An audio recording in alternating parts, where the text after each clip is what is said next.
barnaamijka dabagalka degmooyinka waxaan isbuucan ku dul istaagi doonaa degmada Boondheere oo ka mid ah degmooyinkii ugu horeeyay ee gobolka Banaadir. Degmada Boondheere oo ka mid ah degmooyinka qadiimiga ah ee gobolka Banaadir waxay qayb ahaan ku taala afarta qaybood ee gobolka Banaadir. Qaybtiisa bartamaha waxa ay xuduud la leedahay 5 degmo oo kala ah Shibis, Yaaqshid, Warta Nabadda, Xamarweyne iyo Shangaani. Boondheere waxay ka kooban tahay 4 waaxood oo kala ah Siinay, Nasiib Bundo, Yuusuf Alkoonen iyo Daljirka Daaqsoon. goobaha caanka ah degmada Boondheere ee aadka loo garan ogahay waxaa ka mid ah Madxafka Qaranka, Wasaaradda Arrimaha Gudaha, Iskuulka Sheekh Xasan Barsame, Wasaaradda Caafimaadka, Xabsiga caanka ah ee Godka Jilacow, Iskuulka Kacaan, Safaaradda Talyaaniga, Garoonka Kubadda Cagta ee Wamo, Iskuulka Wiilwaal, Taalada Daljirka Daaqsoon, Ex Baarlamaan, Iskuulka Yaasiin Cusmaan, Safaaradda Jarmalka, Wasaaradda Boostada iyo Isgaarsiinta, Iskuulka Yuusuf Alkoonen, Ajabka Siinay, Isbitaalka weyn ee Raabo, Iskuulka Boondheere, Suuqa Afleershe iyo Iskuulka 12 Oktoobar. Magaca degmadan ayay taariikhda qaar qortaa in uu ku baxay nin dheer oo kabaha ku tali jiray qaybo ka mid ah degmada sida ay sheegtay gudoomiyaha degmada. magaca Boondheere sida ugu maqaalo ah wuxuu ku baxay nin dheer oo waxa joogi jiray maxaan ku iraahdaa sameeya sheeg kabaha sameeya marka ninkii loogu magac daray leeyahay waagi hore magaaladu ay cilad iska ahayd oo ninkaas wuxuu ku lahaan jiray rug oo kabaha ku sameeyo saasay ugu maqaalo waa degmo ay masaajidda ku yaalo ka badan yihiin goobaha waxbarasho waxayna gaarayaan 16 masjid. masjidkii ugu horeeyay ee degmada laga dhiso waxa uu ahaa masjidka Afleershe waana kan ugu caansan degmada hadda. degmada waxay u dhaxaysaa jidka ka baxo isgoyska Siinay ee tago 4 darjiino, kan ka taga 4 darjiino ee aada isgoyska Jubba, midka ka baxo isgoyska Jubba ee taga Taalada Xawataako iyo kan ka baxo Xawataako ee marka la gaaro dalcadda u leexdo isgoyska Boondheere kadibna aado isgoyska Siinay. degmada Boondheere waxaa maro 2 laami ee kala ah General Daawud iyo Kamanabolyo. waa degmo ku caan ah ciyaarta loo yaqaano kabdhoodka laguna dheelo fallaarta iyo gamuunka. waxay kaloo caan ku tahay kubadda cagta. waxaa ku yaalo degmada 3 MCH way shaqeeyaan dhammaantood sida dabagalka uu ogaaday waxaana dadka degmada loogu qabtaa adeega caafimaad oo ay u baahan yihiin sida hooyada iyo dhallaanka. gudoomiyaha degmada Boondheere waa Zainab Yuusuf Wehliye. ma jirto shaqo dawlad hoose oo ay degmadan ka hor soo qabatay waxayna degan tahay degmada Shangaani ee gobolka Banaadir.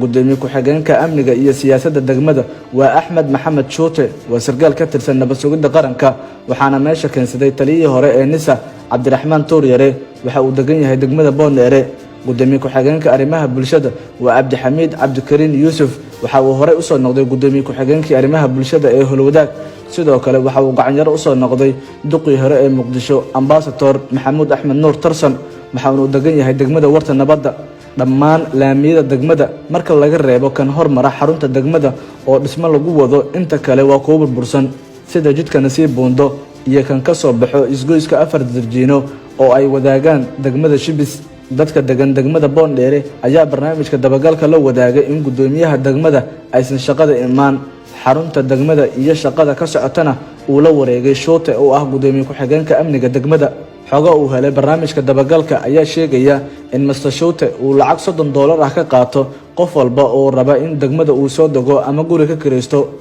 warqadda ogolaanshiyaha in aad degmada soo degi kartid dadka uu lacagta intaas leeg uga qaato waxaa lagu helaa si adag. qofka taga subaxii 3 saac ama 9 subaxnimo sida uu isaga fadhiyo ayaa lagu gaaraa salaada duhur, taas oo mararka qaar keenta in ay isku dhacaan kireystaha guriga iyo qofka dalaalka ah oo hawshan fududeynayay. lama hubiyo qofka la siinayo warqadda, lama baaro xogtiisa. waxaa la weydiistaa lacagta iyo halka uu degayo degmada, taas oo warqadda lagu qoro. waxayna isku noqotay mashruuc lacag badan laga sameeyo oo aan soo dhaafin gudoomiye ku-xigeenka amniga degmada Shuute. xaafadda Ceel aw Muude oo aan wax badan u jirin xarunta degmada waxay iska noqotay biyo degeen. dadka degan xaafadahaas ayaa dhibaato badan ku qaba wasaqda iyo qashinka ay keenaan biyahaas waxayna daris leeyihiin caafimaad darro. ma jiro maamul isku howlay ilaalinta badqabka caafimaadka muwaadiniintaas canshuurta laga qaado. gudoomiyihii degmadana maba timaado shaqada mana ka warqabto waxa ka socda degmada Boondheere. leerarka cadceedda ku shaqeeya ee degmada ayaa ah kuwa halaysan ama ciladaysan. ma jiro maamul isu taagay cilad bixinta leerarkaas waxaana mugdi ah jidadka degmada xilliga habeenkii ah gudoomiye ku-xigeenka degmada oo muddo 7 sano ku dhow jooga degmada si awood ahna ula wareegay howlihii degmada ayaa guryaha ka qaato canshuurta wuxuuna lacag $10 ah saartay lacagta canshuurta guryaha taas oo loogu magac daray horumarinta degmada xilli xaruntii degmada ay biyo ku hareereysan yihiin iska badaa in xaafadaha qaar degmada la hormariye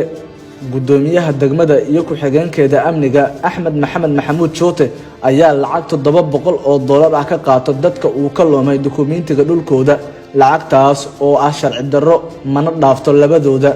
maamulka degmada ayaa lunsaday mashruucii dacda Boondheere oo ay hay'adda DRC maalgelinaysay mashruucan oo loogu magac daray Women Empowerment degmaduna ay ku heshay in qof dumar ah gudoomiye ka tahay ayaa loogu talagalay in lagu hagaajiyo biyo degan warta oo ku taalo afaafka hore ee xarunta degmada mana jirto wax laga qabtay halkaas sidoo kale maamulka degmada ayaan la ogeyn halka ay geeyeen lacag gaarayso $170,000 oo si qasab ah looga qaaday dadka degan degmada si wartaas biyaheedu ay xireen xarunta degmada wax looga qabto iska badaa in wax laga qabtay waxaa burburay albaabkii uu sameeyay gudoomiyihii hore ee gobolka Banaadir Allah u naxariistay Cabdiraxmaan Cumar Cismaan Injineer Riisow taas oo dhalisay in dacdii warta ay banaanka u soo baxaan xilli ay cudurro ka dhalan karaan xogo lagu kalsoonaan karo oo uu helay barnaamijka Dabagalka ayaa sheegaya in gudoomiye Saynab ay iibsatay xarunta MCH-ka Islamic Relief wararka Dabagalka uu ka helay arintan ayaa sheegaya in xaruntaas laga iibiyay qoys magacooda lagu soo koobay reer Xaaji Dalfac gudoomiyaha degmada Zaynab ayaa hoosgeysay fasaxa dhismaha guryaha degmada ku-xigeenkeeda Shuute taas oo shaki weyn abuurtay waxayna qaybsadaan lacagaha loogu fasaxo dadka guryaha ka dhisanaya degmada gudoomiyaha degmada Zaynab in muddo ah oo aan tagin shaqada degmada ayaa wararka aan helnay sheegaya in ay ka dhuumanayso dadka degmada oo ay ka aruursatay lacago fara badan mana ku qaban wixii ay u sheegtay in ay ku qabanayso markii ay lacagahaas ka aruurinaysay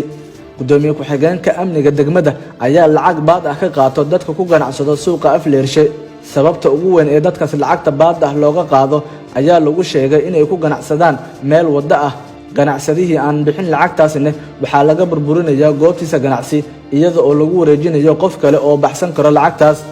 nadaafadda degmada ayaa ah mid aad u liidato waxaa jidadka degmada buux dhaafiyay qashin xogo uu helay Dabagalka ayaana sheegaya in sababta ugu weyn ee dayaca nadaafad in ay tahay gudoomiyaha oo shirkadihii qashinka qaadi jiray ku xirtay lacag badan isfahankan wax kala qaybsi ee 4 sano dirsaday una dhaxeeyo haweeneydan iyo ku-xigeenkeeda oo 7 sano dirsaday xilhaynta degmada ayaa degmada ka dhigay mid aysan dadkeedu heli karin adeegyada aasaasiga ah oo ay xaq u leeyihiin maadaama laga qaado canshuur joogto ah taliyaha saldhigga booliiska degmada Boondheere waa gaashaanle Maxamed Cusmaan Xanaf waxa uu ahaa darawalka taliyihii hore ee Nisa ee gobolka Banaadir Maxamed Xasan Faranfar mana jirto khibrad shaqo ama tababar ku saleysan darajada uu xiran yahay ee la xiriirta booliiska ma jirto mas'uuliyad amni sugid ah oo hore u soo qabtay waana sababta ugu weyn ee degmadaas amniga iska ah loogu dhiibay wuxuuna inta badan waqtigiisa ku qaataa goobaha dalxiiska amniga degmada ayaa ah mid wanaagsan walow meelaha qaar ee degmada ay ka jiraan dhaca telefoonada gacanta ah waxay degmada Boondheere ka mid tahay meelaha ugu amniga fiican waxaana mararka qaar ku dhaca isku dhacyo dhaxmara ciidamo ka watirsan dawladda federaalka oo mararka qaar kala shakiyo in degmada Boondheere noqoto degmo amniga loo doonto ayaa la sheegaa in ay ku timid degmadaas oo ay degan yihiin shaqaale dawladeed oo intooda badan hubeysan mas'uuliyiin xirtay jidadka laga soo galay guryahooda xarunta godka Jilaco oo ku taalo iyo shacabka degmadaas oo aan ahayn kuwa dhib badan aan isku yaqaan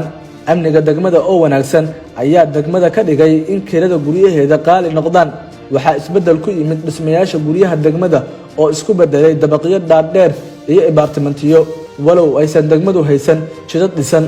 waa degmo maamulkeeda ay ka faa'iideysan laayihiin amniga ka jiro horumarin iska dhaafe waxay is hor istaagaan dadka dib u dhisanayo guryahooda iyo kuwa kirada u soo doonto